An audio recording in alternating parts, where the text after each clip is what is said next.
Mapagpalang araw po sa inyong lahat. Ngayon po ay araw ng Sabado, ika-23 ng Mayo. Pakinggan po natin ngayon ang mabuting balita ng Panginoon. Pagbasa mula sa mga gawa ng mga apostol.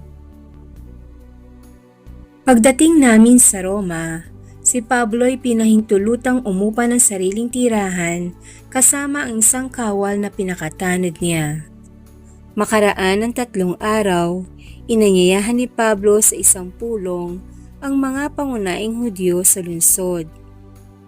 Nang magkatipon na sila, sinabi niya, "Mga kapatid, bagamat wala akong ginawa laban sa ating bansa o sa mga kaugalian ng ating mga ninuno, hinuli ako sa Jerusalem at isinakdal sa kinatawan ng pamahalaang Romano. Matapos akong litisin, ako sana'y palalayain na sapagkat wala naman akong ginawa na dapat parusahan ng kamatayan." Ngunit tumutol ang mga Hudyo, kaya't napilitan akong dumulog sa emperador. Bagamat wala akong sakdal laban sa ating mga kababayan, nagagapos ako ng tanikalang ito dahil kay Jesus, ang pag-asa ng Israel. Iyan ang dahilan kung bakit hiniling kong makausap kayo. Humigit kumulang sa 2 taong nanirahan si Pablo sa Roma, sa bahay ng kanyang inuupahan at tinanggap niya ang lahat ng nagsadya sa kanya. Hayagan at walang sagabal na nangangaral siya tungkol sa paghahari ng Diyos at sa Panginoong Hesukristo. Ang Salita ng Diyos. Salamat sa Diyos. Salmong Tugunan.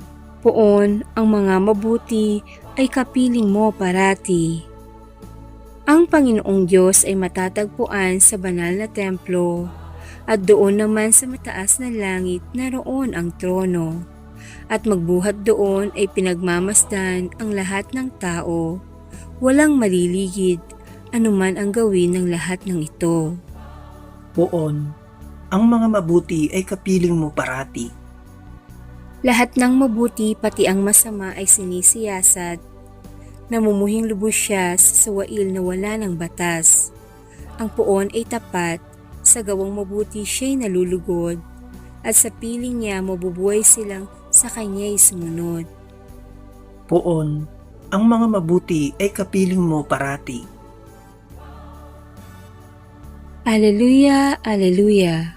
Espiritong isusugo, totoo ang ituturo. Pangako ni Kristong Guro. Aleluya, aleluya. Ang mabuting balita ng Panginoon ayon kay San Juan. Noong panahong iyon, lumingon si Pedro at nakita niyang sumusunod ang alagad na minamahal ni Jesus.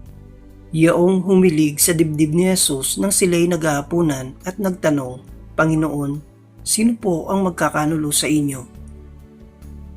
Nang makita siya ni Pedro, tinanong nito si Jesus, "Panginoon, ano po naman ang mangyayari sa taong ito?" Sumagot si Jesus, "Kung ibig kong mabuhay siya hanggang sa pagbabalik ko, ano sa iyo? Sumunod ka sa akin." Kumalat sa mga kapatid ang balitang hindi mamamatay ang alagad na ito, bagamat hindi sinabi ni Jesus na hindi siya mamamatay, kundi kung ibig kong mabuhay siya hanggang sa pagbabalik ko, ano sa iyo?